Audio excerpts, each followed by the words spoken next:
শুভ বুদ্ধির উদয় হবে এবং ওরা জয়েন করবে। আর যদি না করে, এলাকায় করলে সরকার যা বলবে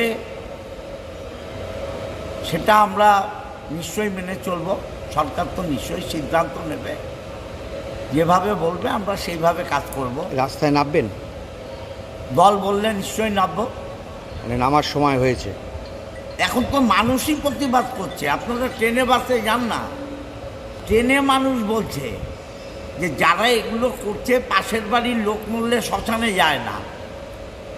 ট্রেনে বলছে যারা এগুলো করছে পাশের বাড়ির লোক মরলে তার সাথে ঘাটে যায় না, শ্মশানে যায় না, তারা এইসব করছে। এ তো মানে নাটক ছাড়া আর কিছু নয়। এখন যা হচ্ছে সবটাই নাটক। মানে এদের তো সমাজের প্রতি কোনো দায়বদ্ধতা নেই, মানে